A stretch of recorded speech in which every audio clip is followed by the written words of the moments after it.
We're talking this morning with Stephanie West Allen, the founder of Create a Great Funeral Day. 2014 is the 15th anniversary of Create a Great Funeral Day. So Stephanie, each year brings a new perspective on creating great funerals. What does 2014 bring for you? I think that it is one of the things that's happened over the 15 years or so since I wrote the book is that I continue to understand how much more of a group effort it is. I think when I originally wrote it, I had a sense that it was a fairly autonomous activity, that the person would fill it out and then maybe share it with someone else, talk to their family, of course, but it was much more of a solo activity, and the more I am involved with this, the more I see how much it's as important to start discussions as it is to actually create the event, because I think in having those discussions you can really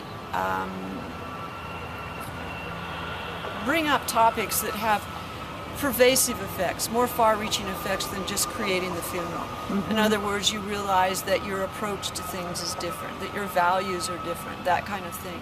And those things need to, of course, be negotiated for purposes of the funeral, but it also needs to be negotiated for purposes of just day-to-day living. So I think it can be almost a Rorschach for how we get along, who we are, and really surface some of the know thyself type questions for everyone involved, not just the person who's creating the funeral. And so who is involved in these discussions? Well, of course, the person who's planning their funeral. Although I have to say that in the case of my father, who, as you know, just recently died, I asked him when my mother was close to death, I asked him, "What do you want?" He says, "I don't care." Whereas she had said, "I don't want anything." So, knowing that he didn't care, it would be left to my sister and to me, and we never ever discussed it in advance. So here we are. My father died about two weeks ago, and all of a sudden, all these discussions are occurring in a very rushed fashion. And if we had anticipated that discussion, of course we could have included Daddy, but the quick decisions that are being made and the very different styles of decision making that we have could have been negotiated sooner rather than in a time when you're grieving. So I guess I can see where creating your own funeral could be creating the family funeral, and it doesn't necessarily even have to include the person who's going to be gone when the event occurs. Does that make sense? Absolutely, yeah. And from your experience this year, do you have any tips that might help start those conversations? Or just I think what I would do, and this is interesting, I just thought of this. I think what I would do is collect a number of, do you know Never Again stories? No. Never Again stories are wonderful exercises, and we were going to do it yesterday, but then the discussion got so wonderfully rich with the other topics that we were discussing in Hartley's and my presentation. But Never Again stories are something that you've done that you would never do again, and the things that you learn from it. And it's a very, very provocative topic. Before we decided to include it in the program, I asked a number of people, and people just go on and on about their Never Again story.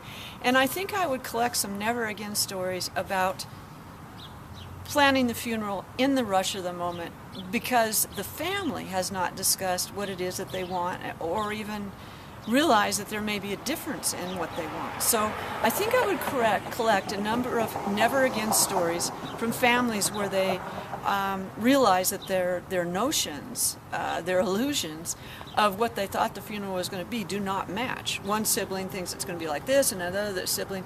So I would collect some never again stories from families that all of a sudden are rushing into the event because maybe there needs to be a burial, or because for some reason it's expedited, and talk about, if you don't want this never again story, maybe you could start the discussion in advance, even if the person themselves doesn't care what's going to happen. So I would collect some never again stories. And a never again story is what? A never again story is a story of something that you've done that you never want to do again. Oh, okay.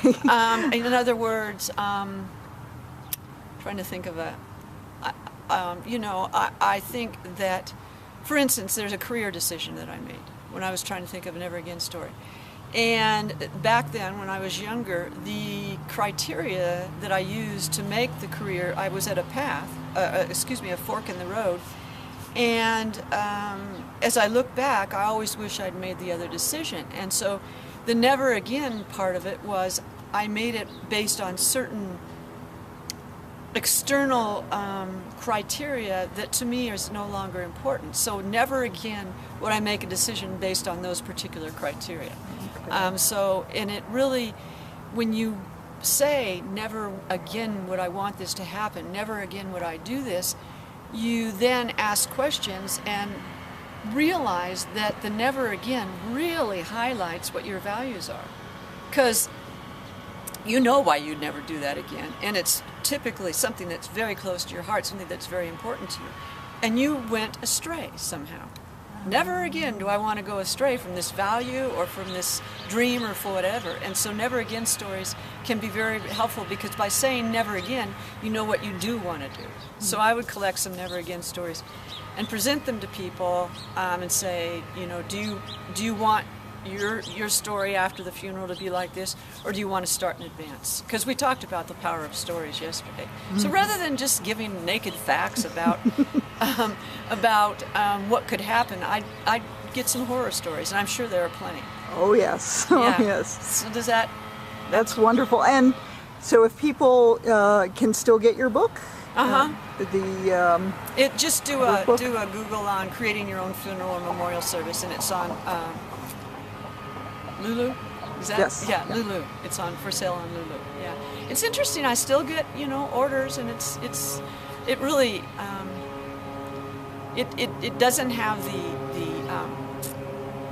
internet links that could be added, but it's still got all the same substance as far as the steps that you can go through and the questions you can ask yourself. Very good.